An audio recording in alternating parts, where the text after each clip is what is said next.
There's a kind of darkness on the highway that no headlight can fight. A darkness that feels like it's watching you back. Truckers don't talk about it openly. The blackouts, the sudden silence, the nights when the world around your rig just disappears. But every driver who's lived long enough out here has faced that one moment when the road feels wrong, when the mirrors show shadows that shouldn't be there, when something sits in the passenger seat even though you know you're alone. These stories come from those nights. Before we start, take a breath, and if you're new here, hit subscribe. You don't want to be alone the next time the dark decides to follow you home. I've been running long haul for 16 years. Started young, barely 22, and never looked back. There's something honest about the road. Just you, the asphalt, and the hum of 18 wheels cutting through the dark. I've crossed this country more times than I can count. Seen sunrises over the Rockies, lightning storms that turned the plains into something biblical. Fog so thick in Oregon you'd swear the world had ended just past your headlights. But I've never seen anything like what happened on Route 50. They call it the loneliest road in America. Crosses straight through the heart of Nevada. Endless desert, scattered ghost towns, and long stretches where you won't see another soul for 50, 60 miles. Most drivers avoid it. Too isolated. Cell service drops for hours. If you break down out there, you're on your own until someone happens to pass by. But I didn't mind. I liked the quiet, liked the way the stars opened up out there, so thick and bright they looked close enough to touch. It was late October. I was hauling a load of refrigerated goods from Reno to a distribution center outside of Ely. Left just after midnight, trying to beat the morning traffic at the way station. The air was cold and dry, that desert cold that gets into your bones. My cab heater was running low, rattling a little like it always did when the temperature dropped. I had my thermos of coffee wedged between my legs, classic rock playing low on the radio, and the highway stretched out ahead of me like a black ribbon under my headlights. The clock on my dash read 2:47 a.m. when I saw her. At first, I thought it was a trick of the light, maybe a reflective road sign or a piece of trash caught in the wind. But as I got closer, the shape solidified. A woman, standing on the shoulder, right at the edge of where my headlights bled into darkness. She had her thumb out, hitching. I eased off the throttle, instinct warring with common sense. You don't pick up hitchhikers at 3 a.m. in the middle of nowhere. That's rule number 1. But something about her made me hesitate. She wasn't moving, wasn't waving frantically or stepping into the road. Just standing there, perfectly still, like she'd been waiting for me specifically. I should have kept driving, but I didn't. I pulled onto the shoulder, air brakes sighing as the rig rolled to a stop. Dust swirled up in my mirrors, caught in the red glow of my tail lights. I leaned over and cranked down the passenger window, cool desert air rushing in, carrying the faint smell of sage and something else. Something damp and rotten, like old flowers left too long in a vase. She stepped up to the window.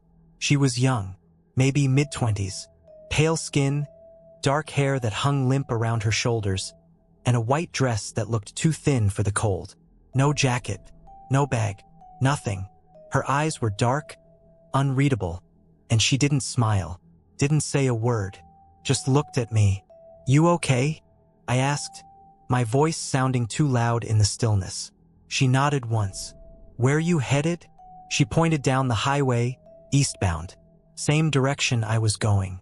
"All right," I said, against every instinct screaming at me to drive away. "Climb in."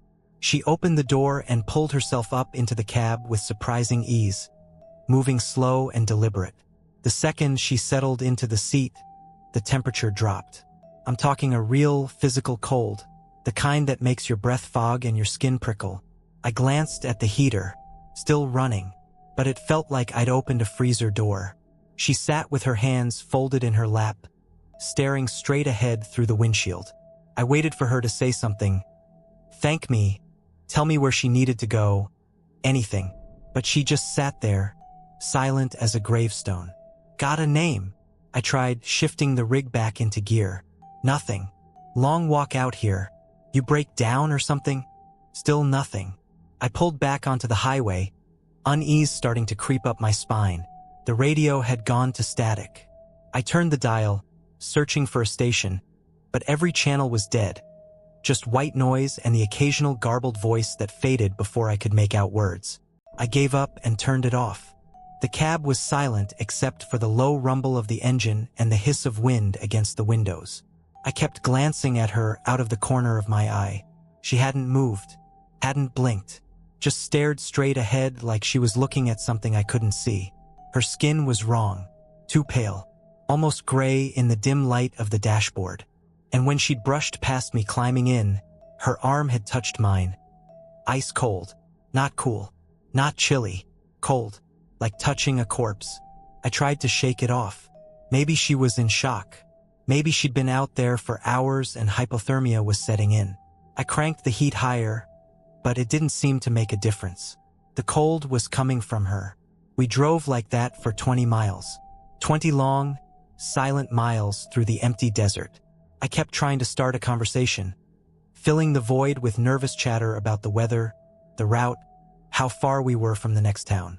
She never responded, never even looked at me. Then we passed an old mile marker, one of those weathered white posts half buried in sand and scrub brush. I barely noticed it, but she did. Her head turned slowly, tracking it as we drove past. And then, for the first time since she'd gotten in, she spoke. "This is where I died." Her voice was soft, distant, like it was coming from the bottom of a well. I slammed on the brakes. The rig lurched, tires screeching, cab shuddering as the load shifted behind me. My heart was hammering in my chest, adrenaline flooding my system. I whipped my head toward the passenger seat, words caught in my throat. The seat was empty. I stared, blinked, rubbed my eyes, but she was gone. Just gone, like she'd never been there at all, except for the seat. It was wet, soaked through, a dark, damp outline where she'd been sitting, shaped perfectly to her body.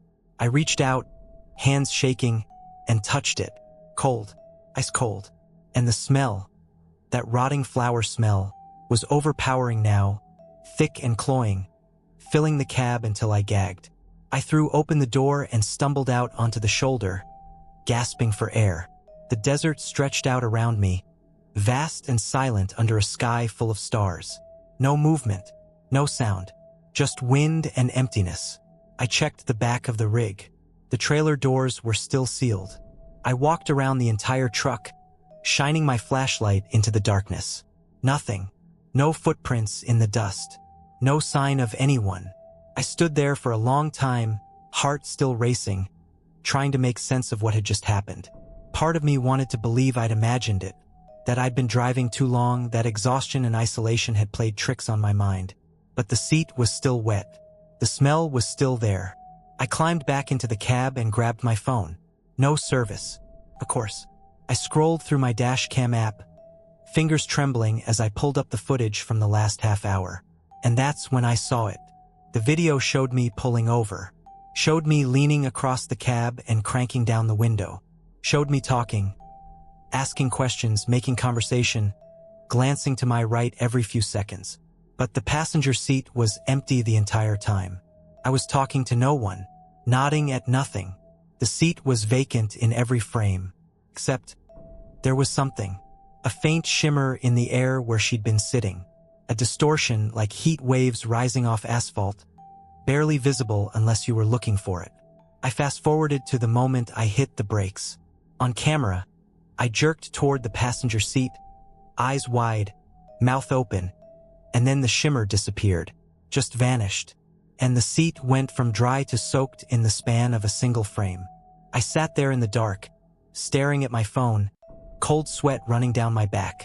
I should have driven away, should have kept going, made my delivery, and never thought about it again. But I couldn't. Something pulled me back to that mile marker. I turned the rig around. It took me 10 minutes to find it again. A faded white post with the number 198 barely visible in my headlights. I pulled over and got out, flashlight in hand. The shoulder was narrow, sand and gravel littered with broken glass and scraps of metal. And then I saw it. A roadside memorial.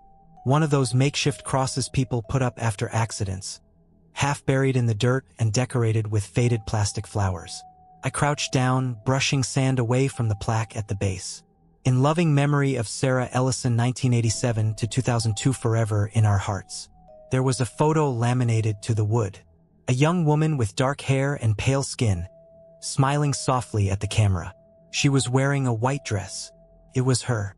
The same face, the same eyes, the same girl who'd been sitting in my cab 20 minutes ago.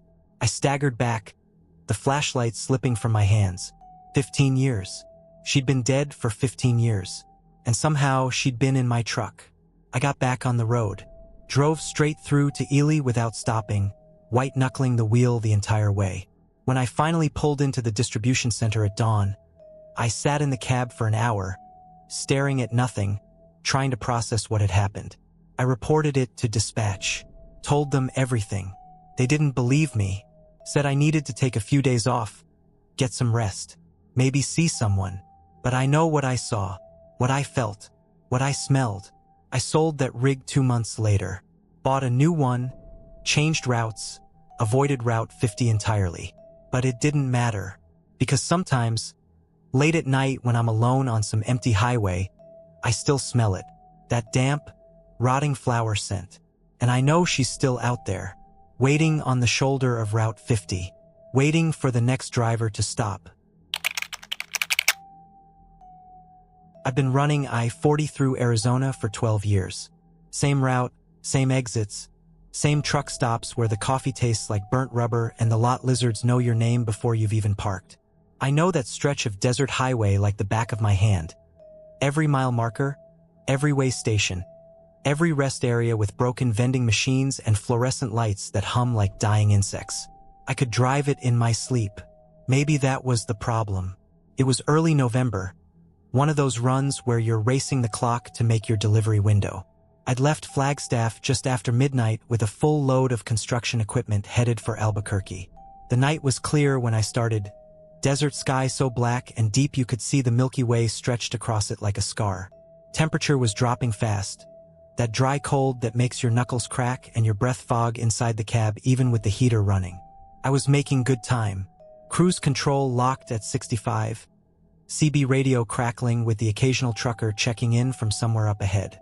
I had my usual setup, thermos of truck stop coffee, bag of sunflower seeds, and a playlist of old country music keeping me company. The road was empty. No headlights in my mirrors, nothing ahead but darkness and the white dotted line disappearing under my wheels. Then, around 3 a.m., the fog rolled in. Not gradually, not the way fog normally moves. 1 second the road was clear, and the next I was driving through a wall of white so thick my headlights barely cut 10 feet ahead. I eased off the throttle, leaning forward, squinting through the windshield. My high beams just made it worse, turning the fog into a solid, blinding curtain. This didn't make sense. You don't get fog like this in the Arizona desert. The air's too dry, but there it was, dense and heavy, pressing against the windows like something alive. My fuel gauge caught my eye. The needle was hovering just above empty. I'd meant to fill up in Flagstaff, but I'd been running late and figured I'd make it to the next stop no problem. Except now, wrapped in this impossible fog, I couldn't see the exit signs. Couldn't see anything. The CB radio hissed with static. I grabbed the receiver. Breaker. This is Big Blue eastbound on I-40 near the 225 marker. Anybody else seeing this fog? Nothing but white noise. I tried again. Still nothing. No chatter. No truckers complaining about the weather or warning each other about speed traps. Just dead air. The engine coughed. Once. Twice. My stomach dropped. And then, cutting through the fog like a miracle, I saw it. A green exit sign emerging from the white. Desert Rose truck stop, 2 miles. I'd never seen that exit before. Never even heard of a place called Desert Rose. But my fuel light was on, the engine was sputtering, and I didn't have a choice. I took the exit. The off-ramp curved down into the fog, and for a moment I felt like I was descending into something deep and wrong. The air got colder. The fog got thicker. My headlights barely illuminated the cracked asphalt ahead. And then, suddenly, the fog thinned and I saw it. The truck stop. It looked like something out of an old photograph. Vintage gas pumps with analog numbers, the kind you had to crank by hand. A low-slung diner with a neon sign that flickered and buzzed, casting pink and blue light across the empty lot. One other rig was parked near the building. An old Peterbilt, rusted and dark, covered in dust like it had been sitting there for years.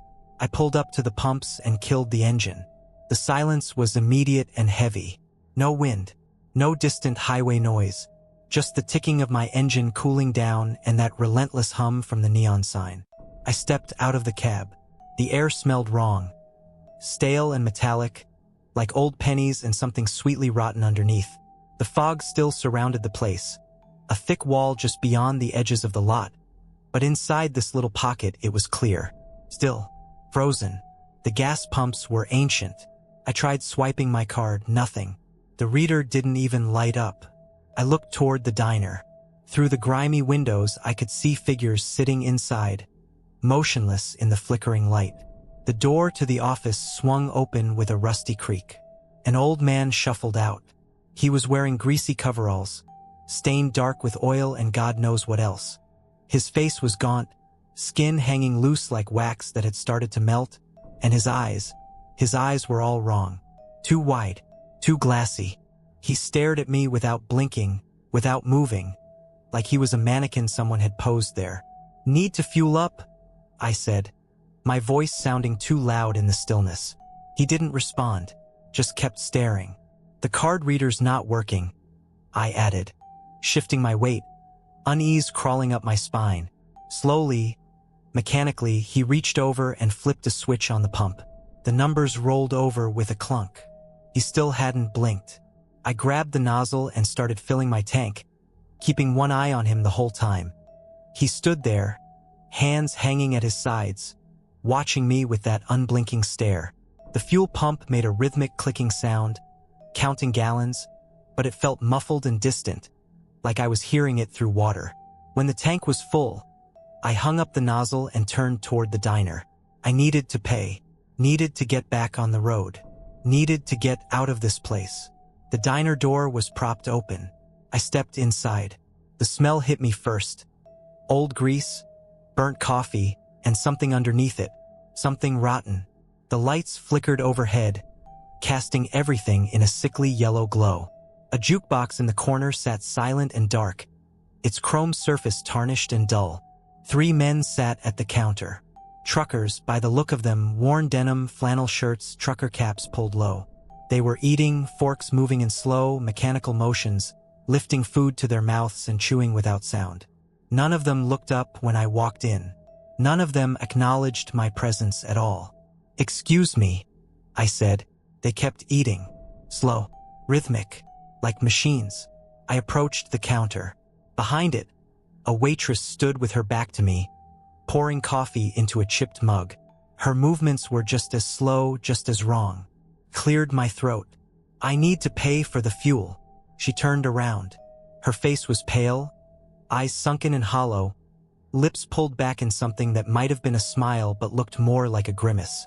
She stared at me, tilting her head just slightly, like she was trying to remember something. $42, she said, her voice flat and toneless. I pulled out my wallet and handed her the cash. Her fingers were ice cold when they brushed mine. She didn't give me change, didn't move, just kept staring. The 3 men at the counter had stopped eating. Now they were staring too. All of them, unblinking, silent, watching me. I backed toward the door.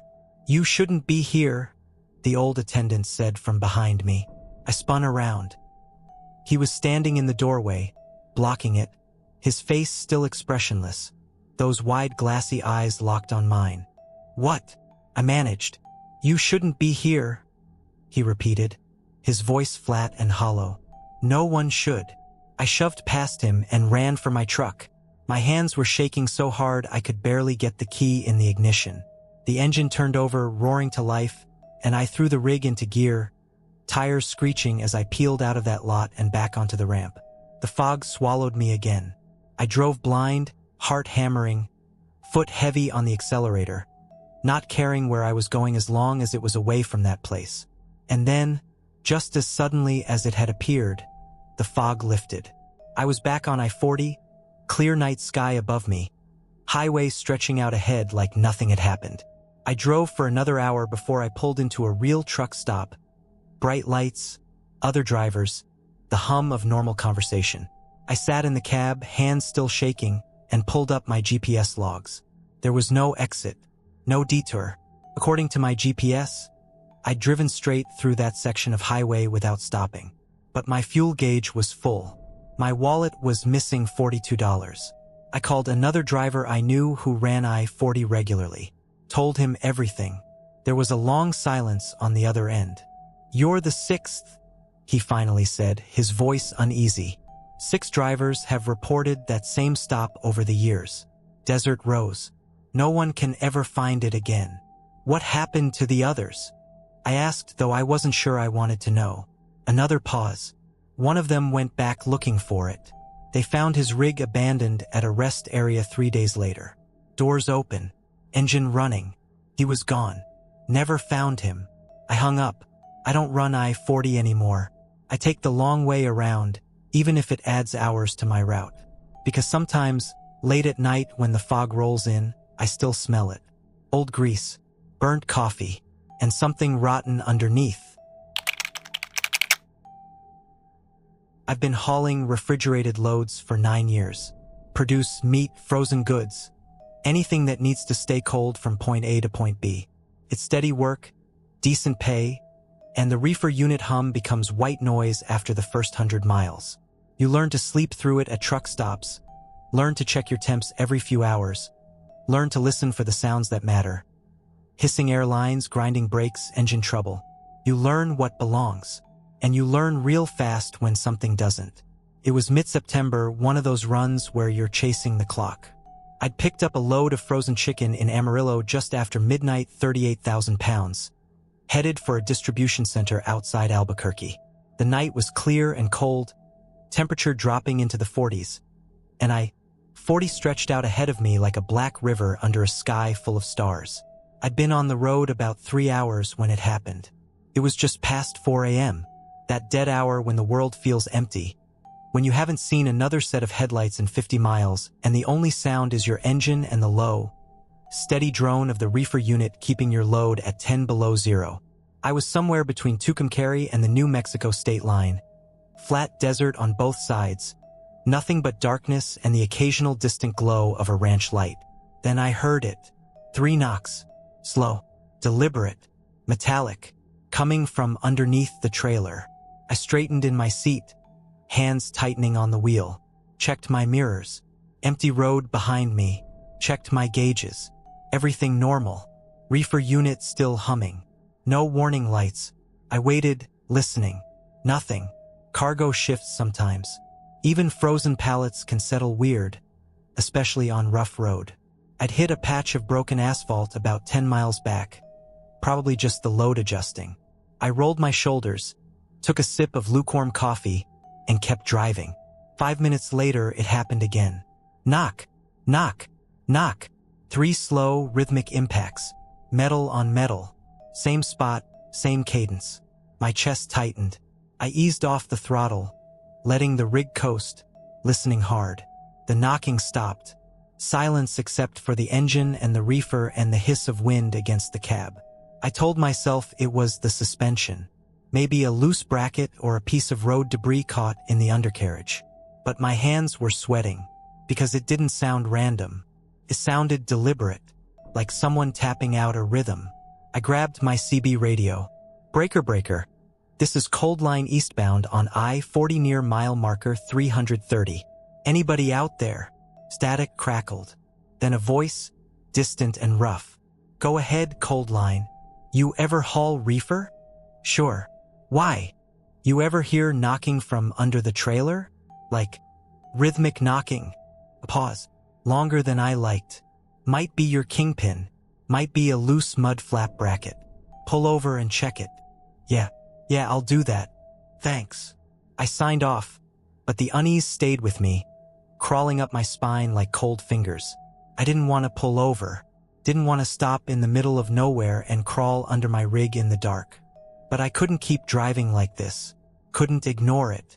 A way station appeared ahead, closed for the night but lit up with sodium vapor lights that cast everything in harsh orange. I pulled in, tires crunching on gravel, and parked near the inspection bay. Killed the engine. The sudden silence was enormous. I sat there for a moment listening. No knocking, just the slow tick of the engine cooling and the steady hum of the reefer unit. I grabbed my flashlight, pulled on my jacket, and climbed out. The air was cold and dry, smelling like diesel and dust. My boots echoed on the pavement as I walked around the rig, checking the mud flaps, the airlines, the brake chambers. Everything looked fine. I crouched down and shined my light underneath the trailer. Nothing. Just shadows and axles and the dull gleam of grease-stained metal. I stood there, flashlight beam cutting through the dark, and listened. That's when I heard it. Breathing. Slow. Raspy. Wet. Coming from inside the driver's side rear wheel well. My blood went cold. I stepped closer, heart hammering, and aimed the flashlight into the gap between the tire and the trailer frame. The beam illuminated rust and road grime and movement. Something shifted in the shadows. Something pale and formless, pressed tight into the narrow space like it was trying to melt into the metal. I stumbled backward, flashlight shaking in my hand, and the breathing stopped. Silence. I stood there, frozen, every instinct screaming at me to get back in the cab and drive. But I forced myself to move, forced myself to crouch down again and shine the light back into the wheel well. Nothing. Just empty space and dirt and the slow drip of something dark pooling on the pavement beneath the axle. I backed away, pulling my phone out with trembling hands, and dialed 911. It took New Mexico Highway Patrol 20 minutes to arrive. 2 officers, both looking annoyed to be out here in the middle of the night for what they probably assumed was a paranoid trucker. I told them everything, the knocking, the breathing, the movement in the wheel well. They exchanged a glance, and one of them grabbed a flashlight. Let's take a look. They inspected the entire rig, checked under the trailer, inside the wheel wells, even opened the back doors and walked through the refrigerated cargo area with their flashlights, breath fogging in the freezing air. They found nothing. No one hiding. No footprints. No sign of forced entry. You sure you heard something? The older officer asked, his tone just skeptical enough to make my face flush. I know what I heard. He nodded slowly. All right, where was your last stop? Truck stop outside Amarillo. Picked up the load around midnight. You fuel up there? Yeah. Why? The 2 officers exchanged another look, and this time something passed between them that made the air feel heavier. Come with us, the older one said. We walked to their patrol car, and he pulled up security footage on a laptop mounted to the dash. Grainy black and white video, timestamp reading 12:14 a.m. The feed showed the fuel lanes at the Amarillo truck stop. My rig was there, parked under the lights, reefer unit running. And then I saw it. A figure. Thin, hunched, moving in a jerky, unnatural way across the lot. The video quality was poor, but I could make out tattered clothing, hair hanging in greasy clumps, bare feet dragging across the pavement. The figure approached my rig, looked around once, and then, slowly, deliberately, crawled underneath. The camera angle shifted. The figure wedged itself into the wheel well, limbs folding in ways that didn't look human, and disappeared from view. I felt sick. What the hell is that? I whispered. The officer didn't answer. Instead, he pulled up a file on his computer. A missing persons report. The photo showed a man, gaunt and hollow-eyed, staring at the camera with a blank expression. The description matched what I'd seen in the video. Tattered clothing, long hair, bare feet. Thomas Welker, the officer said quietly, went missing 6 months ago from a rest area near that same truck stop. Surveillance caught him wandering into the desert. Search teams looked for weeks, never found him. I stared at the photo, at the hollow eyes, at the date. 6 months. If he crawled under my rig, I started, my voice shaking. Where is he now? The officer closed the laptop. We don't know. They escorted me back to my truck. Checked underneath one more time with thermal imaging equipment. Nothing. No heat signature. No sign of life. They told me to drive safe, to call if I saw anything else, and then they left.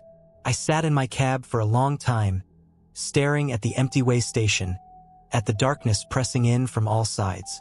Finally, I started the engine and pulled back onto the highway.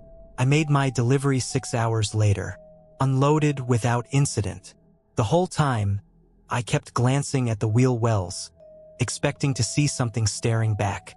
I still run that route, still haul refrigerated loads through New Mexico and Texas. But sometimes, late at night when the road is empty and the world feels too quiet, I hear it. 3 knocks. Slow, rhythmic, deliberate, coming from underneath the trailer. And I don't stop anymore, because I know if I do, if I check beneath the rig one more time, I'll see him. Still there, still waiting, still knocking. I've been driving the northern routes for 14 years. Montana, North Dakota, the empty stretches of Canadian border highway where you can go 100 miles without seeing another soul. It's lonely work, but I prefer it that way. No traffic, no hassle. Just you, the road, and the low crackle of CB chatter keeping you company through the long nights. Channel 19 is trucker territory. You hear everything on there: weather updates, speed trap warnings, crude jokes, drivers complaining about dispatch or DOT inspections. Sometimes you hear nothing for hours, just static and the occasional lost soul trying to find their way. But I'd never heard anything like what came through that night. It was late October, just past midnight. I was running a load of machinery parts from Kalispell to Minot, crossing Montana's Highway 2. A 2-lane ribbon of asphalt cutting through endless darkness, flanked by pine forests so thick and black it looked like the edge of the world. No moon that night, just my headlights carving a narrow tunnel through the void and the dashboard glow reflecting off the windshield. The temperature had dropped into the 20s. Frost was forming at the edges of the glass, and my breath fogged when I took a sip of coffee from my thermos. The heater rattled, struggling to keep up. Outside, the forest pressed close, trees like skeletal fingers reaching toward the road. The CB had been quiet for the last hour. I tried checking in a few times. Breaker, this is North Star westbound on Highway 2, but got nothing back. Not unusual out here. Most drivers stick to the interstates. Then, at 12:14 a.m., the radio crackled to life. Anyone copy? This is Big Rig 447. I need help. The voice was male, mid-30s maybe, and panicked. Not the usual road rage or blown tire panic. Real fear. The kind that makes your voice shake and your words come too fast. I grabbed the receiver. This is North Star. I copy you 447. What's your 20? Static hissed. Then his voice came back, breathless and strained. I'm eastbound on Highway 2, just past mile marker. Christ, I don't know, somewhere near Cut Bank. I'm being followed. Followed by what? Law enforcement. No, it's a car. Black sedan. No headlights. Has been on me for 20 miles, won't pass, won't back off. Just stays right there, matching my speed exactly. I checked my mirrors.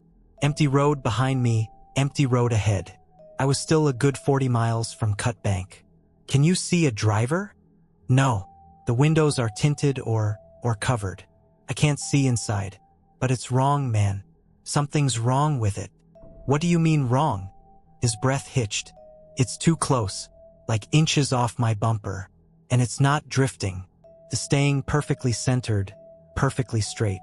No one drives like that. Maybe pull over, let it pass. I tried. I slowed down to 40. It slowed down. I sped up to 70. It sped up. It won't leave. Cold knot formed in my stomach. I glanced at my mirrors again. Still nothing. Just darkness. What's your rig number again? 447. Big Rig 447. I'm running solo, no company markings. Please, I need you to call Highway Patrol. Give them my coordinates. 48.6352 north. 112.3471 west. Tell them. Static exploded across the channel. Loud, overwhelming, like someone had cranked the volume to maximum. I yanked the receiver away from my ear, wincing. And then, through the static, I heard him scream. Not words, just a raw, terrified scream that cut off abruptly. Silence. I sat there, heart pounding, staring at the CB. My hands were shaking. I keyed the mic. 447. Do you copy? For 47. Come back. Nothing. I tried again. And again. Just dead air. I grabbed my phone and called dispatch. Told them everything, the distress call, the coordinates, the description. The dispatcher sounded skeptical but said she'd pass it along to Montana Highway Patrol. I gave her my information and hung up, hands still trembling. For the next 2 hours, I drove in silence, watching my mirrors, listening to the CB for any sign of him. Nothing. Just the hum of my engine and the endless black road. When I finally pulled into a truck stop outside Havre, I couldn't shake the feeling. I sat in the cab, staring at nothing, replaying that scream in my head. I pulled out my phone and typed those coordinates into Google Maps. The pin dropped on a section of Highway 2 about 15 miles east of Cut Bank. Middle of nowhere. I switched to satellite view, zoomed in. Nothing but road and forest. Then I saw the reviews. Someone had marked the location. Left a comment. RIP to the driver who died here. 2019. Never forget. My stomach dropped. I clicked on it, searched for more information. Found a local news article from 3 years ago.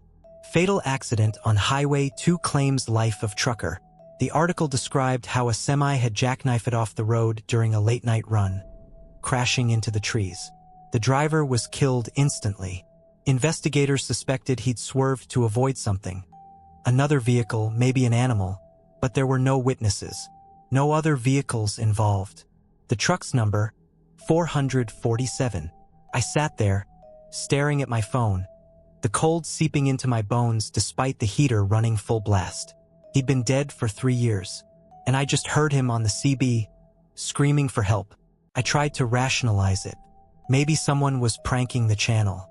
Maybe it was an old recording, some kind of pirate broadcast. But the fear in his voice had been real. The coordinates had been exact. And that scream, couldn't sleep that night. I got back on the road at dawn, running on coffee and adrenaline, trying to put distance between me and that stretch of highway. 2 weeks later, my phone rang. Unknown number. I almost didn't answer. Yeah. Is this North Star? The voice was rough, older, another trucker by the sound of it. Yeah. Who's this? Name's Carter. I run the Havre to Shelby route. Got your number from a buddy at the truck stop. He said you picked up a weird CB transmission a couple weeks back. On Highway 2. My chest tightened. Yeah. Why? Because I just heard the same thing. Same voice. Same distress call. Black sedan, no headlights. Following him for miles. He gave coordinates and everything. I felt the blood drain from my face. What were the coordinates? He read them off. Same numbers. Same location. Did he... I hesitated. Did he say a rig number? Yeah. He said Big Rig 447. But then, Carter's voice dropped. Then he started screaming your number. North Star. Said you were behind him now. Said you were following him. The phone nearly slipped from my hand. That's not possible. I wasn't anywhere near. I know. I checked with dispatch. You were halfway to mine it when I heard it. But he kept screaming your number, man. Over and over. Then static. We sat in silence, the line crackling softly between us. What the hell is happening out there? Carter finally asked. I didn't have an answer. I still run Highway 2. Still cross that stretch near Cut Bank late at night. But I don't use the CB anymore. I keep it off, unplugged, sitting silent on the dash. Because 3 nights ago, I was driving through that same area, around midnight, and the CB turned itself on. I hadn't touched it, hadn't plugged it back in, but it crackled to life, and through the static, I heard his voice. This is Big Rig 447. I'm being followed. Something's wrong with the car behind me. And this time, when I looked in my mirror, I saw it. A black sedan. No headlights. Inches off my bumper. Matching my speed exactly. I don't stop on Highway 2 anymore. And I don't answer the CB. Because I know what happens when you do. I've been running I-70 through Kansas for 11 years. It's one of those routes you could drive blindfolded, flat, straight, predictable. Wheat fields stretching to the horizon, small towns every 50 miles, and rest areas spaced out just far enough that you have to plan your stops. Most of them are clean enough, well-lit, safe. But there are a few you avoid if you can help it. The one at mile marker 238 is one of those. I'd heard stories about it over the years. Nothing concrete, just vague warnings on the CB. Other drivers saying they didn't like the vibe, that it felt off. But I'd never paid much attention. A rest stop is a rest stop. You pull in, use the facilities, maybe grab a coffee from a vending machine, and get back on the road.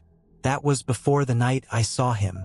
It was early March, cold and damp, the kind of weather that makes your bones ache. I'd been driving since 6 p.m., hauling auto parts from Kansas City to Denver, and my bladder was screaming at me by the time I hit the 238 marker. It was just past 2 a.m., and the highway was dead. No headlights ahead, none behind, just me and the broken white line disappearing under my wheels. The rest area appeared in my headlights like something out of a forgotten era. Old brick building, flat roof, a couple of flickering sodium vapor lights casting everything in sickly yellow. One other rig was parked in the lot. An older Freightliner, dark and silent, covered in road grime. No driver visible. I pulled in, killed the engine, and sat there for a moment. The silence was immediate and heavy. No wind, no distant highway noise, just the slow tick of my engine cooling and the hum of one of those failing lights. I climbed out, zipping my jacket against the cold. The air smelled like wet asphalt and old diesel, with something faintly sour underneath, like standing water and mildew. The building looked worse up close. Cracked concrete, rusted door hinges, graffiti scratched into the brick. The kind of place that should have been condemned years ago. The restroom door groaned when I pushed it open. Inside, it was worse.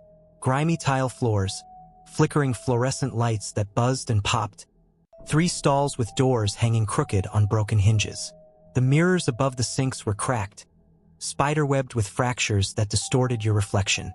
The whole place smelled like stale urine and industrial cleaner that hadn't been used in months. I moved to the nearest sink, turned on the faucet. The water came out brown for a few seconds before running clear. I washed my hands quickly, keeping my eyes down, just wanting to get out of there. That's when I saw him, in the mirror, standing directly behind me, a man in a trucker cap, flannel shirt, jeans. His face was pale, features blurred by the cracked glass, but I could see his eyes dark, hollow, sunken deep into his skull. He was staring at me, not moving, just standing there maybe 3 feet behind me. My heart lurched. I spun around, water dripping from my hands. The restroom was empty. I stood there, breathing hard, staring at the space where he should have been. Checked the stalls, kicked open each door, even the one that was half broken. Nothing. No one. Just grimy toilets and peeling paint. I turned back to the sink, hands shaking, and looked in the mirror again. He was still there, closer now, maybe 2 feet behind me. His mouth was moving, lips forming words I couldn't hear. His eyes were locked on mine, wide and unblinking, and there was something desperate in his expression, something pleading. "What do you want?" I heard myself say, my voice echoing off the tile. His mouth kept moving, faster, more frantic, but no sound came out, just that silent, desperate motion, like he was screaming and I couldn't hear him. I backed away from the sink, never taking my eyes off the mirror. He followed, not walking, just there, always the same distance behind me, always staring, always trying to speak. My back hit the door. I fumbled for the handle, shoved it open, and stumbled out into the cold night air. My chest was heaving, sweat running down my back despite the freezing temperature. I ran to my truck, threw myself into the cab, and locked the doors. My hands were shaking so hard I could barely get the key in the ignition. The engine roared to life, and I threw the rig into gear, tires screeching as I pulled out of that lot and back onto the highway.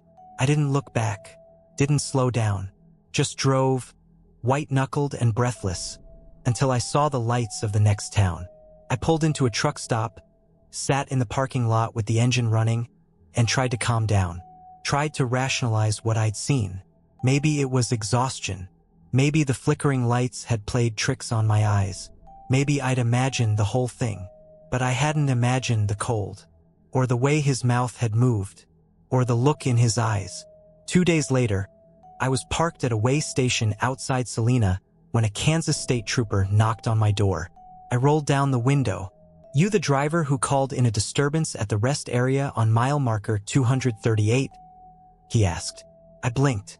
"I didn't call anything in." He frowned, checked his notes. "We got a report. Anonymous tip. Said a driver had a strange experience there. Thought it might have been you." "I stopped there 2 nights ago," I admitted. "Saw something in the mirror, but I didn't report it." His expression changed. Got darker. "What did you see?" I told him. Everything.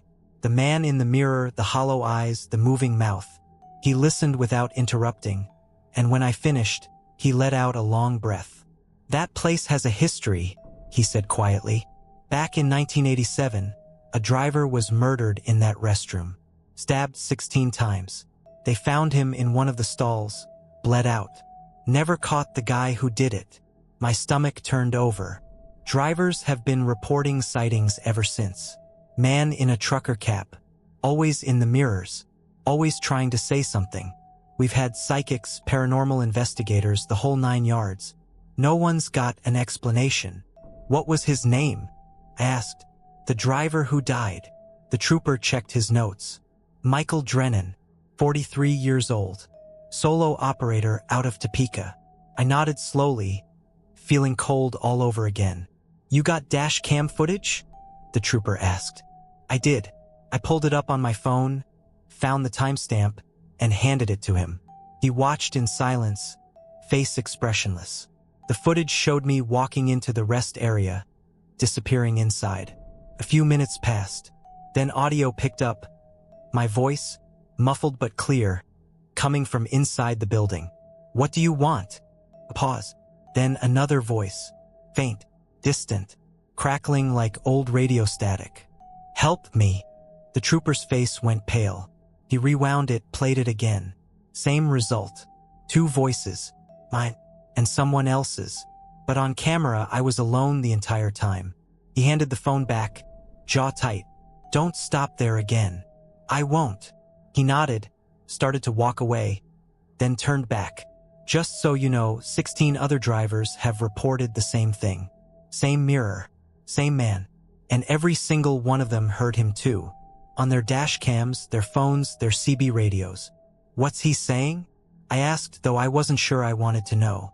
The trooper looked me in the eye. "He's saying, 'Help me.' He's still here. I haven't been back to that rest area. Won't ever go back.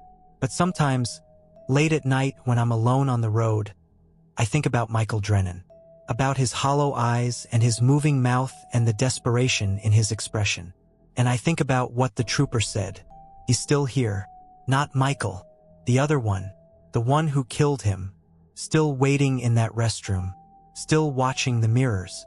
Still looking for the next driver who stops alone at 2 a.m. I changed my route after that. Started taking I-80 through Nebraska instead, even though it adds an extra 2 hours to my run. Because I can't shake the feeling that if I'd stayed in that restroom one more minute, if I'd looked in that mirror one more time, I would have seen him too. The man standing behind Michael. The one he was trying to warn me about. The one who's still there. Waiting. I've been running freight through Nevada for 7 years. Mostly I-80, sometimes Highway 50 when I need to cut across the state fast. They call it the loneliest road in America, and they're not wrong. It's 2 lanes of asphalt stretching through hundreds of miles of desert, sagebrush, sand, and silence. You can drive for an hour without seeing another vehicle. Cell service drops for long stretches. If something goes wrong out there, you're on your own. But I like the quiet. Always have. It was mid-April, just past 3 a.m., when it happened. I was hauling electronics from Reno to a warehouse outside of Ely. making good time on an empty road under a clear sky. The temperature had dropped into the 40s, and the desert air smelled clean and dry. That mix of dust and sage you only get in Nevada. Then the fog rolled in. It didn't creep, didn't drift slowly across the highway like normal fog. 1 second the road was clear, headlights cutting through darkness, and the next I was driving into a wall of white so thick I couldn't see 10 feet ahead. I eased off the throttle, leaning forward, squinting through the windshield. This wasn't right. You don't get fog like this in the desert. Not dense, ground-hugging fog that swallows everything. But there it was, rolling across the highway in slow, heavy waves, pressing against my windshield like something alive. I switched on my fog lights. They barely helped. The white just got brighter, more blinding. I dropped my speed to 30, then 20, following the faint outline of the white center line. My hands were tight on the wheel, every muscle tense. The CB radio crackled with static. I grabbed the mic. Breaker, breaker. This is Desert Runner eastbound on Highway 50 near mile marker 95. Anyone else seeing this fog? Nothing. Just hissing white noise. I tried again. Same result. Dead air. Like I was the only person left in the world. Then I saw them. 3 shapes in the middle of the road, emerging from the fog like shadows solidifying into form. I hit the brakes hard, tires screeching, the rig shuddering as it slowed. My heart slammed against my ribs. Children. 3 of them standing in a line across both lanes, holding hands. Small. Maybe 8 or 9 years old. They weren't moving, just standing there, facing my truck, staring directly into my headlights. I sat frozen, hands locked on the wheel, engine idling. They didn't flinch, didn't move, just stood there perfectly still like statues. I leaned on the horn. The blast echoed out into the fog, loud and jarring. They didn't react, didn't cover their ears or step back or do anything, just kept staring. My chest tightened. I rolled down the window, cold air rushing in, and shouted, "Get out of the road! Move!" Nothing. No response. No movement. I put the rig in park, grabbed my flashlight, and climbed out. The fog wrapped around me immediately, damp and cold, clinging to my skin. The silence was oppressive. No wind, no insects, no distant highway noise. Just the low idle of my engine and my own breathing. I walked toward them, flashlight beam cutting through the white. As I got closer, details emerged that made my stomach turn. Their clothes were wrong, old-fashioned. A girl in a faded floral dress, torn at the hem. A boy in short pants and a button-up shirt, both filthy and threadbare. Another girl in a nightgown, stained dark with something I didn't want to identify. Their skin was gray, not pale gray, like ash, like something that had been dead for a long time. And their eyes, empty, hollow, staring straight through me. "Hey," I said, my voice shaking. "Are you okay? Where are your parents?" They didn't answer, didn't blink, just stared. I stepped closer, flashlight sweeping over them. Their faces were expressionless, blank, like mannequins, and they weren't breathing. I watched their chests, no rise and fall, no fog coming from their mouths in the cold air. "Listen, you need to get off the road. It's not safe." They moved, all 3 of them, in perfect unison, turned 90 degrees to the left and started walking. Slow, mechanical steps, still holding hands, moving off the highway and into the fog. "Wait!" I shouted, following. "Stop!" I ran after them, flashlight bouncing, boots pounding on asphalt. They walked at the same steady pace, not looking back, not speeding up, just walking. I was maybe 10 feet behind them when they reached the edge of the road and stepped onto the dirt shoulder. And then they were gone, not fading, not disappearing slowly, just gone, like someone had switched off a light. 1 second they were there, the next the fog was empty. I stopped, chest heaving, flashlight sweeping frantically through the white. Nothing, just desert scrub and sand and endless fog. "Where did you go?" I shouted. My voice echoed strangely, swallowed almost immediately by the silence. I searched for 5 minutes, walking in circles, shining my light into the brush. No footprints. No sign anyone had been there. Just empty desert. Finally, I gave up and walked back to my truck. My hands were shaking as I climbed into the cab and grabbed my phone. 1 bar of service. I dialed 911. It took Nevada Highway Patrol 40 minutes to arrive. By then, the fog had started to lift, thinning into wisps that drifted across the road like smoke. A single patrol car pulled up behind me, lights flashing red and blue in the dissipating white. The officer was older, maybe mid-50s, with a weathered face and tired eyes. He listened to my story without interrupting, expression unreadable. When I finished, he was quiet for a long moment. "You said 3 children?" he finally asked.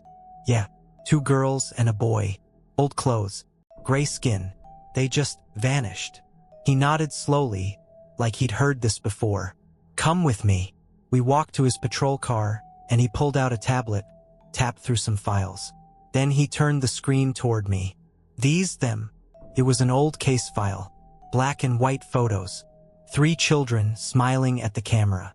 Same faces, same clothes. A girl in a floral dress, a boy in short pants, another girl in a nightgown. My blood turned to ice. "Who are they?" "Emily, Daniel, and Sarah Cartwright," he said quietly. April 12, 1974. Their family's car broke down on this exact stretch of Highway 50. Around 3 a.m., parents walked to find help, told the kids to stay with the car. When they came back 2 hours later, the children were gone. Search teams looked for weeks, never found them. Not a trace. I stared at the photos, at their faces, the same blank expressions I'd seen standing in the fog. "How many drivers have seen them?" I asked, my voice barely above a whisper. "You're the 8th, all in the last 15 years. Always around 3 a.m., always in heavy fog, always the same description. What do you think happened to them?" He closed the tablet, jaw tight. "I think they walked into the desert and got lost. Exposure, dehydration, predators. Take your pick. This is harsh country, unforgiving." "Then why do people keep seeing them?" He didn't answer for a long time, just stared out at the empty highway, the last tendrils of fog curling across the asphalt. "I don't know," he finally said, "but every driver who's seen them says the same thing. They're trying to go somewhere, like they're still looking for something." "Looking for what?" He met my eyes. "Their parents. They're still waiting for them to come back." He took my statement, told me to drive safe, and left. I sat in my cab for another 20 minutes, staring at the spot where they'd vanished, before I finally started the engine and pulled back onto the highway. I made my delivery on time, didn't tell anyone what I'd seen, tried to forget about it, but I can't, because 3 weeks later I had to run the same route, same time, and when I reached mile marker 95, the fog rolled in again, thick, unnatural, swallowing the road. And there they were, 3 children standing in the middle of the highway, holding hands, staring at me with those empty, hollow eyes. I didn't stop, didn't slow down, just kept driving, hands white-knuckled on the wheel, heart hammering, as they watched me pass. In my mirror, I saw them turn, saw them start walking again, slow, steady, still searching, still waiting. And I know someday I'll drive that road again, and they'll be there, because they're always there, still looking for the parents who never came back. I've been hauling coast to coast for 13 years. You learn the rhythms of the road, the patterns of traffic, the ebb and flow of trucks moving through the night. You recognize regulars on certain routes, the ones who run the same schedules you do. You get a feel for what's normal and what isn't, and you know when something's wrong. It was late September, one of those long pulls from Salt Lake City to Omaha. I was running I-80 through Wyoming with a full load of packaged foods, trying to make my delivery window. The night was clear and cold, temperature hovering in the low 30s, and the highway stretched out empty under a sky full of stars. I'd left Rock Springs around 10 p.m., and for the first 2 hours, I had the road mostly to myself. The occasional set of headlights would pass going the opposite direction, but eastbound traffic was sparse. Just me, the hum of my diesel engine, and the white line disappearing under my wheels. Then, around midnight, I noticed the headlights. They appeared in my mirrors somewhere past Rollins. 2 dim beams, maybe a quarter-mile back, staying in the right lane. I didn't think much of it. Another trucker running night shift. Happens all the time. But after 20 minutes, they were still there. Same distance, same lane. Not getting closer, not falling back. Just there. I checked my speed. 68. Steady cruise control. The headlights behind me matched perfectly, maintaining that exact 3-car length gap like they were tethered to my bumper. I eased off the cruise, let my speed drop to 60. Watched my mirrors. The headlights slowed too. Same gap, same distance. A prickle of unease ran down my spine. I sped back up to 70. The headlights matched me again. Not gaining, not falling back, just staying perfectly, impossibly consistent. I keyed my CB radio. Breaker breaker. This is mile high eastbound on I-80 near mile marker 215. Got a rig behind me, can't tell what company. You got ears on, driver? Static hissed. I waited.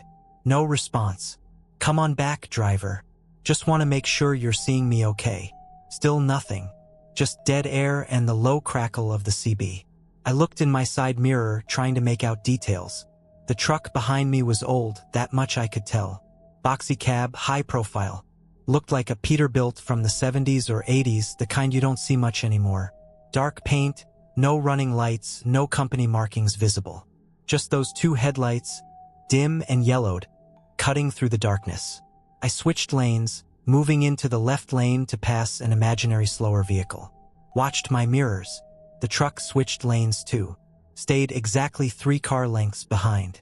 My chest tightened. I switched back to the right lane. So did the truck. What the hell? I muttered, hands tightening on the wheel. I tried the CB again. Unidentified rig on I-80 eastbound. You're making me nervous back there. What's your 20? You need to pass. No answer. The highway ahead was empty. Straight, flat, nothing but darkness and scattered reflector posts. I made a decision. Dropped my speed to 50, pulling way off cruise, watching my mirrors. The truck slowed perfectly. Didn't drift. Didn't waver. Just maintained that exact distance like we were connected by an invisible rod. My heart was pounding now. This wasn't normal. No driver does this. No one matches speed that precisely for that long without some kind of response. I spotted a rest area sign, 2 miles ahead. I'd pull off, let this guy pass, figure out what his problem was. Maybe he'd been trying to signal me and I'd missed it. Maybe his CB was busted. Some logical explanation. The rest area appeared. A small pull-off with restrooms and a few parking spaces, lit by a single flickering streetlight. I put on my turn signal, slowed, and took the exit ramp. The truck stayed on the highway.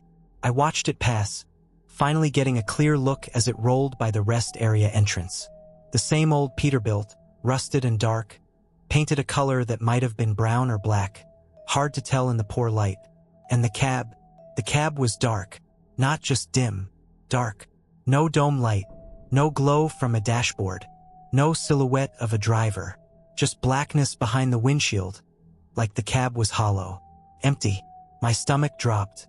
The truck continued eastbound, taillights fading into the distance, and disappeared around a curve.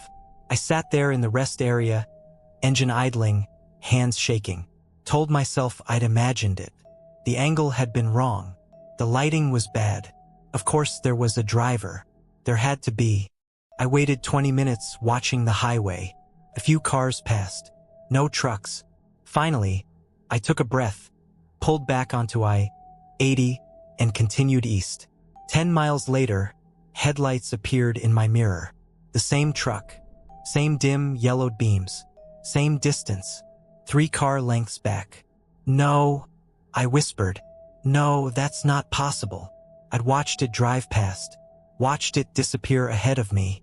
It couldn't be behind me again unless it had turned around. And there'd been no overpasses, no exits, nowhere to turn. I grabbed my phone, called dispatch with shaking hands. "This is Miller," I said when the night dispatcher answered. "I need you to check something for me." "What's up?" I'm eastbound on I-80 in Wyoming, just past Rawlins. There's a truck that's been following me for over an hour. Old Peterbilt, dark paint, no markings. Can you check traffic cameras? See if you can spot it? Pause. You think you're being followed? I know I'm being followed. Just check the cameras. Hold on. I could hear her typing, clicking through systems. The headlights stayed in my mirror. Perfectly positioned. Perfectly still. Miller, I'm looking at the I-80 cams right now. Between Rock Springs and Laramie. I see your rig clear as day. And behind me? Another pause. Longer this time. There's nothing behind you. The highway's empty. My blood turned to ice. That's not possible. I'm looking right at it. 2 headlights, 3 car lengths back. I'm telling you, the camera shows empty road. You're the only eastbound truck in that section. I stared at my mirrors. The headlights stared back. I gotta go, I said, and hung up. For the next 400 miles, that truck stayed behind me. Through Laramie, through Cheyenne, across the Nebraska border. It never got closer, never fell back, never wavered, just followed, silent and relentless, like a shadow that had learned to drive. I didn't stop, didn't pull over, didn't even slow down. I white-knuckled that wheel through the entire night, checking my mirrors every few seconds, watching those headlights burn in the darkness behind me. The CB stayed silent. No traffic, no chatter, just me and the thing following me. Dawn broke somewhere east of North Platte. The sky lightened, stars fading, the highway turning gray and visible in the early light. I checked my mirror for the 1000th time. The headlights were still there, but as the sun climbed higher, they started to fade. Not like someone turning off lights, more like they were dissolving, bleeding into the growing daylight until, somewhere outside of Grand Island, they were just gone. I pulled into the delivery depot in Omaha just after 7 a.m., exhausted and shaking. Backed into the loading dock, killed the engine, and finally looked in my mirrors. Empty road, morning traffic, normal trucks coming and going. No dark Peterbilt, no yellowed headlights, gone. I asked around after that. Talked to other drivers who run I-80 through Wyoming. Found out I wasn't the first. A driver named Henson saw it in 2019. Followed him from Rawlins to the Nebraska line. Same truck, same distance. Disappeared at sunrise. A woman named Carol reported it in 2021. Said she almost drove off the road trying to get away from it. And a driver named Pike, he saw it in 2017. He tried to outrun it. Pushed his rig to 90-100 trying to lose it. They found his truck wrapped around a bridge pylon outside Cheyenne. He was killed instantly. The accident report said he'd swerved to avoid something in the road. But the highway was empty. I don't run I-80 through Wyoming anymore. I take I-70 even though it adds time and miles. Because I know what I saw. I know what followed me. And I know that if I go back, it'll be waiting. 3 car lengths behind. Always watching. Always following. And no one will see it but me. I've been running freight through Nevada for 10 years. It's brutal country. Long stretches of nothing, towns separated by 100 miles of desert, and truck stops that feel like the last outpost before the edge of the world. But the pay is decent and I don't mind the solitude. You learn to live with the emptiness out here, or you think you do.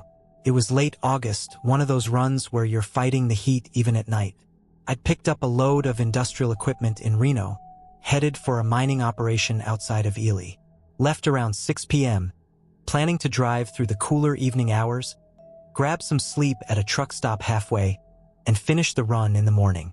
By midnight, I was beat. The heat during the day had taken it out of me, and my eyes were getting heavy. I pulled into a truck stop off Highway 50, one of those older places, built in the 70s that barely holds on. Cracked asphalt, a few sodium vapor lights humming and flickering, and a squat cinder block building that housed restrooms and a couple of vending machines. 3 other rigs were parked in the lot, dark and silent. I backed into a spot at the far end, away from the lights, where it was quieter. Killed the engine. The silence was immediate. just the tick of cooling metal and the distant hum of the lights. The air smelled like diesel and hot asphalt, still radiating the day's heat even though it was past midnight. I climbed into my sleeper, set an alarm for 5 a.m., and crashed hard. When the alarm went off, the sky was just starting to lighten, that deep blue before sunrise when everything looks gray and washed out. I sat up, groggy, rubbing my eyes. My mouth tasted like stale coffee and road dust. I grabbed my water bottle, took a swig, and climbed into the driver's seat to get ready to roll. That's when I saw it. Writing on my windshield, smeared across the glass in thick, uneven letters. Turn back. My heart stuttered. I stared at it, brain struggling to process. The letters were crude, written in something dark and greasy. Mud, maybe, or grease, or something worse. They stretched across the entire windshield, impossible to miss. I threw open the door and jumped out, looking around wildly. The truck stop was quiet. The 3 rigs that had been parked there were gone. No other vehicles. No movement. Just me and the empty lot and the message on my windshield. I walked around my truck, checking the locks. Driver's side locked. Passenger side locked. Sleeper cab locked from the inside. Everything was secure. No signs of forced entry. No footprints in the dust around the rig. No handprints on the doors or windows. But there was the message. I looked up at the truck stop building. A single security camera was mounted above the entrance, pointed at the lot. Maybe it had caught something. I walked over, tried the door. Locked. Posted hours said the office didn't open until 7 a.m. I banged on it anyway, waited. No answer. My hands were shaking. I pulled out my phone, took pictures of the windshield, the empty lot, the lack of footprints. Then I grabbed a rag from my toolbox and wiped the message off. The dark smears coming away sticky and foul-smelling. Grease mixed with something organic. Something rotten. I threw the rag in the trash and climbed back into the cab, locking the doors behind me. Sat there for a long moment, trying to calm my breathing, trying to think. Someone had written that while I was asleep. Someone had approached my truck, climbed up to the windshield, and left a message. But how? I would have heard them, felt the truck rock, woken up, unless they'd been incredibly careful. Or unless I pushed the thought away, started the engine, pulled out of the lot, and got back on Highway 50. The sun was rising now, painting the desert in shades of orange and pink. I tried to focus on the road, on the delivery, on anything but that message. Turn back. Turn back from what? The route? The delivery? Something else? I tried the CB, raised a couple of other drivers headed the opposite direction. Asked if they'd seen anything strange at that truck stop. They hadn't. Said it had been quiet when they'd passed through. I pushed it out of my mind. Told myself it was a prank. Some bored local kid messing with truckers. Stupid but harmless. 50 miles later, I hit the mountains.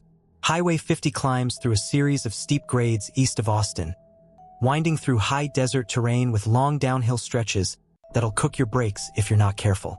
I downshifted, using engine braking to control my speed as I started the descent. The grade steepened. I tapped the brakes. Nothing. I pressed harder. The pedal went to the floor. No resistance. No stopping power. My speed climbed. 40, 50, 60. No. I pumped the brakes. Nothing. Grabbed the Jake brake lever. Felt the engine roar as it tried to slow me down, but it wasn't enough. The rig was too heavy, the grade too steep. 70 miles an hour. The engine screaming. I saw the runaway truck ramp ahead. A long strip of loose gravel angled uphill, designed to stop trucks that lose their brakes. I had maybe 10 seconds to make the decision. I yanked the wheel, felt the rig shudder and buck as I left the pavement and hit the gravel. The world turned into chaos. Dust and noise and violent shaking as the loose stones grabbed at my tires, dragging me down. The cab bucked so hard I thought it would flip. My head slammed against the side window. And then, finally, I stopped. Silence. Dust settling around me. My hands were locked on the wheel, white-knuckled, my whole body shaking. I sat there gasping, tasting blood from where I'd bitten my tongue. I climbed out on trembling legs and checked underneath. Brake fluid was pooled on the gravel, dripping from somewhere in the lines. I pulled out my phone, called for a tow and a mechanic. 2 hours later, a flatbed arrived with a mechanic named Garrett, an old-timer, maybe 60, with grease-stained hands and tired eyes. He crawled under the rig with a flashlight while I stood in the sun, sweating and shaken. When he came back out, his face was pale. "Your brake lines were cut," he said quietly. "What? Cut? Clean? Deliberate?" Someone took a blade or a pair of cutters and severed them partway. Just enough that they'd hold for a while, then fail under pressure. My stomach dropped. That's not possible. I checked my rig yesterday. Everything was fine. "When's the last place you stopped?" "Truck stop off Highway 50, near Austin. I slept there for 4 hours. His face went even paler. He stared at me, something dark flickering in his eyes. "What?" I demanded. He pulled off his cap, ran a hand through his thinning hair. "You see anything strange there? Anything unusual?" "Someone wrote a message on my windshield while I was asleep. Turn back. In Greece or something. But the cameras." "There are no cameras," he interrupted. "That truck stop hasn't had working cameras in 3 years. Owner's too cheap to replace them." My blood turned to ice. 5 years ago," Garrett continued, his voice low, "another driver stopped there. Same thing happened. He woke up, found a message on his windshield. Same words. Turn back." He wiped it off, kept driving. 30 miles down the road, his brakes failed on the descent. Lost control. Hit a tree at 80 miles an hour. Didn't survive. Couldn't breathe. They found his brake lines had been cut too. Police investigated, figured it was vandalism, maybe someone with a grudge. But they never caught anyone. No evidence. No suspects. "Who wrote the message?" I whispered. Garrett shook his head. "No idea. But here's the thing, the driver who died? He told his dispatcher about the message before he left. Said he didn't believe in superstitions. Said he wasn't turning back for some stupid prank. He met my eyes. You did. You kept going. But you survived. The ramp saved you. But someone wanted you dead. Someone cut those lines, left that warning, and expected you to ignore it. Why warn me at all then?" Garrett's expression darkened. "Maybe they like the game. Maybe they want you to know it's coming. Or maybe," he paused, "maybe something else left that warning. Something that didn't want you to die." I never went back to that truck stop. I filed a police report, but they found nothing. No evidence. No suspects. The case went cold. But sometimes, late at night when I'm alone on the highway, I think about that message. Turn back. And I wonder, was it a threat or a warning from something that was trying to save me? I've been hauling long distance for 15 years. You get used to the solitude, the endless highways, the rhythm of the engine, the white noise of wind and tires on asphalt. You learn to be comfortable with silence. Learn to fill the emptiness with CB chatter or music or podcasts. Learn to sleep in truck stop parking lots with 18-wheelers idling on all sides. You get used to being alone, until you're not. It was mid-October, one of those runs where everything goes wrong from the start. I'd picked up a load of electronics in El Paso, computers, monitors, server equipment, headed for a distribution center in Lubbock. Should have been a simple 4-hour drive, but I'd been delayed at the pickup point for 3 hours dealing with paperwork issues. And by the time I hit the road, it was already 11 p.m. West Texas at night is a special kind of empty. No towns, no lights, just flat, dark desert stretching to the horizon under a moonless sky. Highway 62 cuts straight through it. 2 lanes of cracked asphalt with nothing but scrub brush and the occasional oil derrick to break the monotony. I'd been driving for 3 hours when the exhaustion hit me like a brick. My eyes kept trying to close, head nodding forward, the white line blurring. I'd already downed 2 energy drinks and a thermos of coffee, but it wasn't enough. I was running on fumes. Around 2 a.m., I admitted defeat, pulled onto the shoulder somewhere between nowhere and nothing, and killed the engine. The silence was immediate and total. No wind, no traffic, just the tick of cooling metal and my own breathing. I climbed into my sleeper cab, set an alarm for 2 hours, and lay down on the narrow bunk. The air was still and stuffy, smelling like diesel and old upholstery. I cracked the window an inch, felt the cold desert air seep in, and closed my eyes. Sleep came fast. I don't know how long I was out when I heard it. A voice, soft, female, close, whispering my name. David. My eyes snapped open. I lay perfectly still, heart suddenly pounding, staring at the ceiling of the sleeper cab. The darkness was complete. No light from outside, no glow from the dash. Just black. David, the voice whispered again, right by my ear, close enough that I felt breath against my skin. I lunged upright, fumbling for my flashlight. My hands were shaking so badly I almost dropped it. The beam cut through the darkness, illuminating the tiny space. Empty.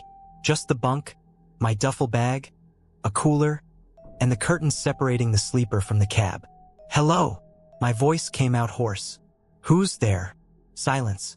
I pulled back the curtain, shined the light into the cab. Empty. Driver's seat. Passenger seat. No one. I checked the doors. Locked. Both of them. Windows up except for that 1-inch crack in the sleeper. My breath was coming fast, fogging in the cold air. I was alone. Had to be. The doors were locked from the inside. No one could have gotten in. Help me. The voice again. A whisper. Desperate. Coming from somewhere behind me. I spun around, light sweeping across the sleeper cab. Nothing. Just walls and fabric and my own shadow dancing in the flashlight beam. Where are you? I demanded, my voice cracking. Help me, please. It was coming from everywhere and nowhere. Not from the cab. Not from outside. Somewhere else. Somewhere close. I grabbed my phone with trembling hands and called dispatch. It rang 4 times before someone picked up. Night dispatch. This is Miller, Rig 447. I need you to check something. What's wrong? The dispatcher's voice was alert now, picking up on my panic. I'm hearing a voice, a woman's voice, inside my cab. But I'm alone. I'm locked in, and I'm alone. A pause. You're hearing voices? I know how it sounds. Just tell me what I'm hauling. Give me the manifest. I heard typing. You picked up from El Paso. Electronics. Computers, monitors, server racks. All sealed containers. 24 pallets. That's it? Nothing else. That's what's listed. Why? Help me? The voice whispered, so close I felt it in my bones. I'm hearing someone, I said. A woman. She's saying help me. She keeps saying my name. More typing. Silence on the other end. Then carefully, Miller, when's the last time you slept? Really slept? I'm not hallucinating. I know what I'm hearing. Okay. Look, you're in the middle of nowhere. Closest help is probably an hour away. Can you keep driving? Get to Lubbock, and we'll have someone check the trailer there. Help me, David, please. The whisper was louder now, more urgent, and it was coming from behind the sleeper cab wall, from the trailer. I can't drive like this, I said. I can't. Then wait until sunrise. Lock yourself in. Don't open the trailer. I'll call ahead to Lubbock. Tell them to have security standing by when you arrive. I hung up, sat there in the darkness, flashlight clutched in my hand, listening. The voice didn't stop. For the next 3 hours, until the sky started to lighten in the east, I heard her, sometimes whispering my name, sometimes pleading for help, sometimes just crying soft, broken sobs that made my chest ache. I didn't sleep, didn't move, just sat there, listening, as the voice grew fainter with each passing hour, until finally, as dawn broke, it faded to nothing. I drove straight to Lubbock. Didn't stop, didn't slow down. Arrived at the distribution center at 7 a.m. and demanded they open the trailer immediately. The dock supervisor tried to argue, protocol, procedures, scheduled unloading times, but I wouldn't hear it. I must have looked half crazy because he finally agreed, got a crew together, and broke the seals. The trailer doors swung open. Pallets of electronics, neatly stacked and shrink-wrapped, exactly as described in the manifest. They started unloading pallet by pallet, checking each one. And then, behind the last pallet in the far corner, they found it. A duffel bag, small, dark blue, tucked into a gap where it wouldn't normally be visible. The supervisor pulled it out, unzipped it. His face went pale. Inside, women's clothing, jeans, a sweater, sneakers, an ID card, and a phone. He handed me the ID. The photo showed a young woman, maybe late 20s, dark hair, smiling at the camera. Emma Cortez. I looked at the phone. The screen was cracked, battery dead. They plugged it in. When it powered on, the lock screen showed 73 missed calls. All from the same contact. Mom. The supervisor called the police. They arrived within 20 minutes, took statements, bagged the evidence. One of the detectives pulled me aside. Where'd you pick up this load? El Paso, Warehouse District. He nodded slowly. Emma Cortez was reported missing 3 weeks ago. Last seen at a truck stop outside El Paso. Surveillance showed her talking to someone near the loading docks. Then she disappeared. You think she was... I couldn't finish the sentence. We don't know, but we'll search the route, check the warehouse, see if we can find anything. They never did. No body, no witnesses, no leads. The case went cold within a month. But I know what I heard. I know she was there, somehow, in some way. Her voice, her desperation, calling for help. And I couldn't do anything. I sold my rig 2 months later. Couldn't drive anymore. Couldn't handle the silence. Because it wasn't silence. Not really. Because sometimes, late at night when I'm alone in the dark, I still hear her. Help me, David, whispering my name, pleading. And I wonder if she's still out there. Still trapped. Still calling. Still waiting for someone to hear her. I've been running the Denver to Salt Lake route for 8 years. I-70 through the Rockies, then across Utah. It's one of the most beautiful drives in the country during the day, and one of the loneliest at night. I know every exit, every grade, every truck stop between the two cities. I could drive it blindfolded. That's what I thought. Anyway, it was late November, snow threatening in the forecast but holding off. I'd left Denver around 9 p.m. with a load of construction materials, trying to beat the weather. The temperature was dropping fast, hovering in the low 20s, and the roads were still clear but getting that slick pre-ice sheen that makes you nervous. By midnight, I was west of Grand Junction, crossing into Utah on one of the loneliest stretches of I-70, the San Rafael Swell. Nothing out there but desert and rock formations that look like alien landscapes in the daylight. At night, it's just darkness. No towns, no lights, just your headlights and the broken white line. I had the cruise set at 70, coffee in the cup holder, classic rock playing low on the radio. The highway was empty. I hadn't seen another vehicle in over an hour, just me and the road. Around 1 a.m., I passed a rest area. Small one, barely maintained, just a couple of parking spaces, a pit toilet, and a faded sign that read Green River Rest Area, mile marker 147. I noted it out of habit and kept driving. 20 minutes later, I passed it again. Same rest area, same sign, same mile marker. I frowned, checking my mirrors. That didn't make sense. I'd been driving straight, no exits, no turns. But there it was, Green River Rest Area, mile marker 147. I checked my speedometer, 70 miles an hour. Steady. I'd been driving for 20 minutes. Should have covered at least 23 miles.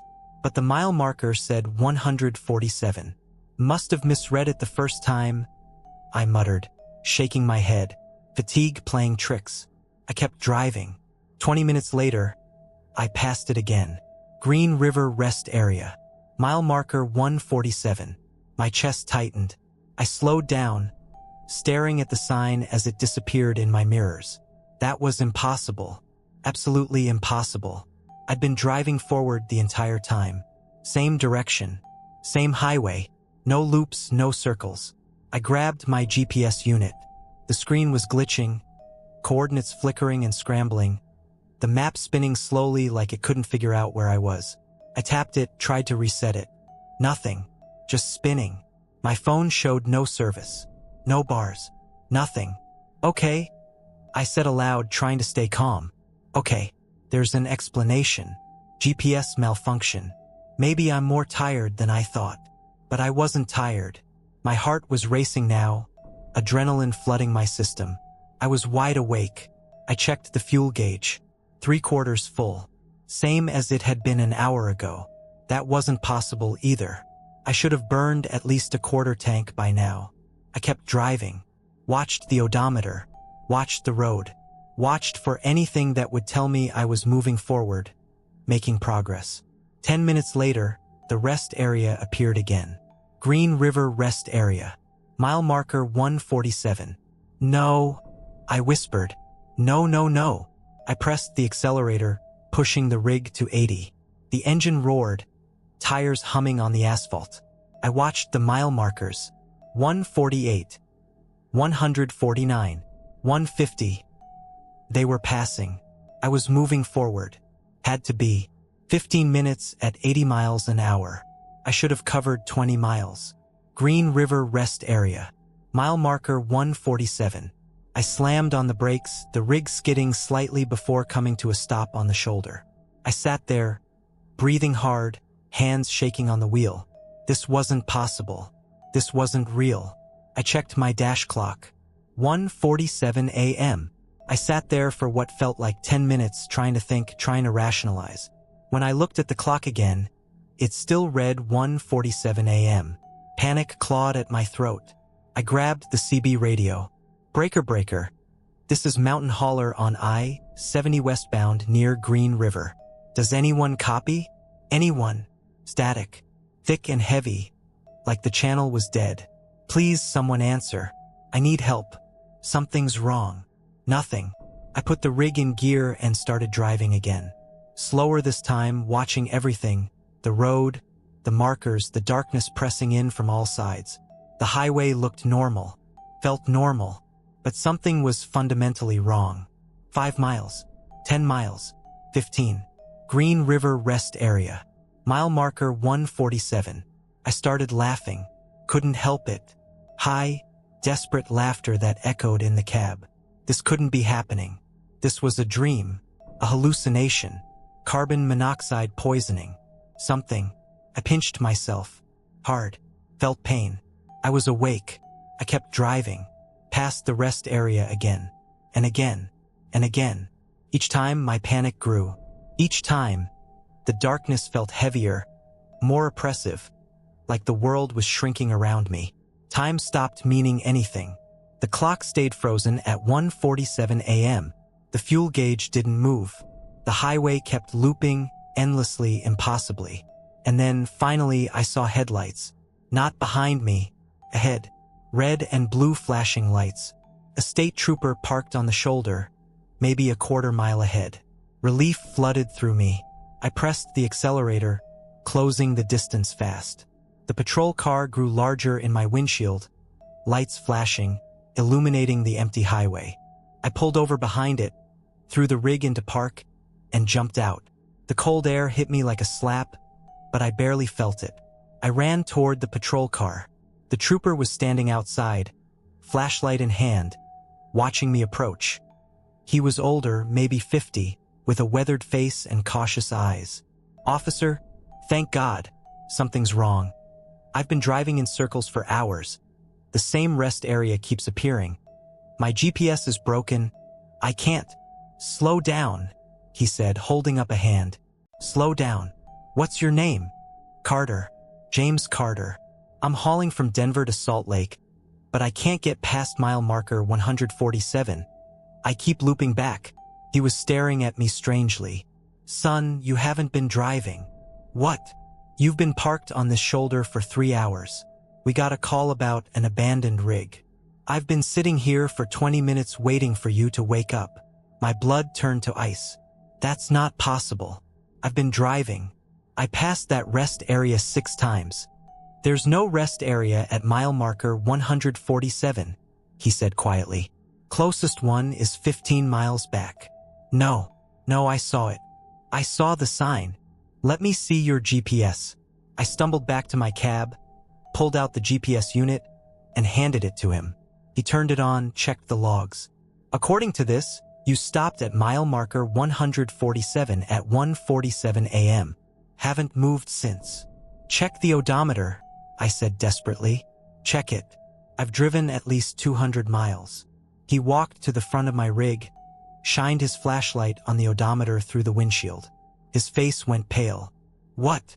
I demanded. What is it? He came back slowly, jaw tight. Your trip odometer shows 238 miles since you left Denver. Exactly. See? I've been driving. Denver to this spot is 287 miles.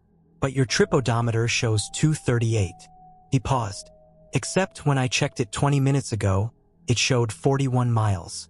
The correct distance from the Utah border. Silence. The wind picked up, cold and cutting. That's impossible, I whispered. Yeah, he said quietly. It is. He asked me more questions, took my information, checked my rig for mechanical issues, carbon monoxide, anything that could explain it. Found nothing. Everything was normal. Finally, he told me to follow him to the next town, said I shouldn't drive alone. I did. We made it to Green River without incident. I stopped at a motel, barely slept, and finished the delivery the next day. But I looked into it, asked other drivers, found 3 others who'd reported the same thing on that stretch of I-70. Same mile marker, same loop, same frozen time. 2 of them made it out like me. 1 didn't. They found his rig a week later, parked on the shoulder at mile marker 147. Engine running, doors locked, driver's seat empty. His GPS showed he'd been there for 6 days. His odometer showed he'd driven 4,000 miles. And they never found him. I don't run that route anymore. I take I-80 through Wyoming instead, even though it adds hours. Because I know what happened that night. I drove into something, some loop, some tear in the road where the highway folds back on itself. And I barely made it out. But it's still there, waiting at mile marker 147, waiting for the next driver who passes through at 1:47 a.m. And some of them never leave.